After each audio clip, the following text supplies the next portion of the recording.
Your footsteps echo loud as you wander the wall-less maze. Your goal so close to completion, you can feel the world shake in anticipation for what comes next, when everything's collected and decay finds its way in. In between short bouts of quietness, you look over the edge and see the starving void stare back, the gnashing of non-existent teeth waiting for you to lose your footing. You can almost hear the writhing of the tendrils as it tries to swipe at the floors just to knock you down into the cold abyss below. Then you hear it, your footsteps, once thought to be echoed, lingering for slightly longer than they should. Quickly you turn around, and what do you see before you but a skeleton with shrink-wrapped skin, its maw opened wide to the torso, its eyes small and beady, yet not malicious, more curious.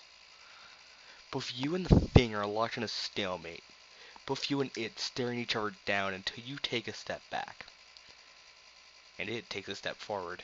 You prepare to run until you realize it hasn't tried to rip you to shreds yet. You take a step forward, so does it. You raise your hand and wave. It does too. You walk forward. It does too. You stop before it gets too close. It too stops. It's you. It's you with a fresh coat of paint. A doppelganger. You take a couple steps backward. It takes a couple more steps forward. More than you did. You see saliva start dripping from its mouth. It's done with the mirror act. It's not your doppelganger. It's Skinwalker.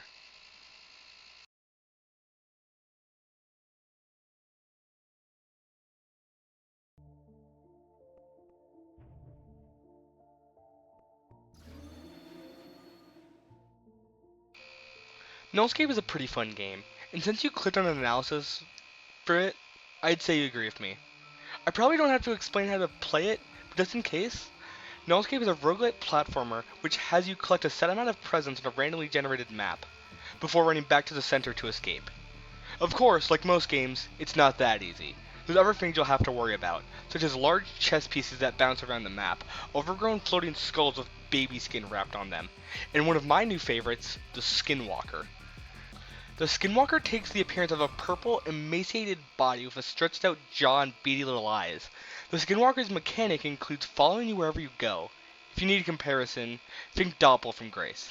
However, unlike Grace, the Skinwalker is actually putting in some effort. The Skinwalker follows very closely behind you at all times. 9 times out of 10, it's always a couple like studs away from you.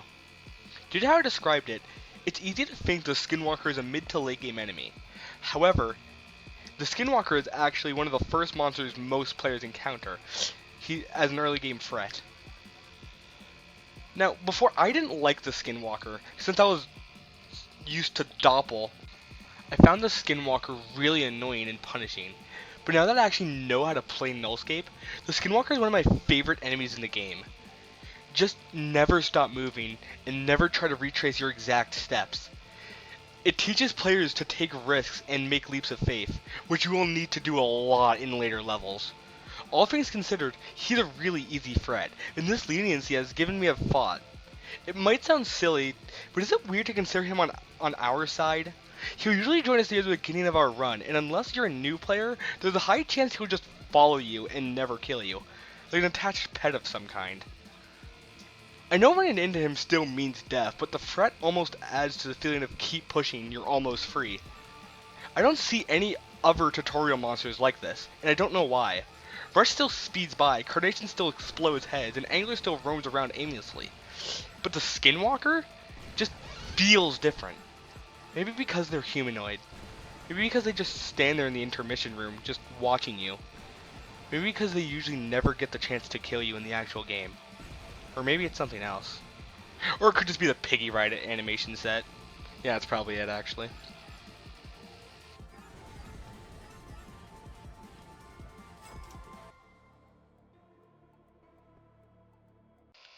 Okay, I'm gonna be fully honest. I thought the script would last until, like, the end of the recording, like the footage. It didn't. Like, I still have, what, I don't know, like 8 minutes left? So I guess just the rest of this video is gonna be just the raw recording with full audio. Yeah.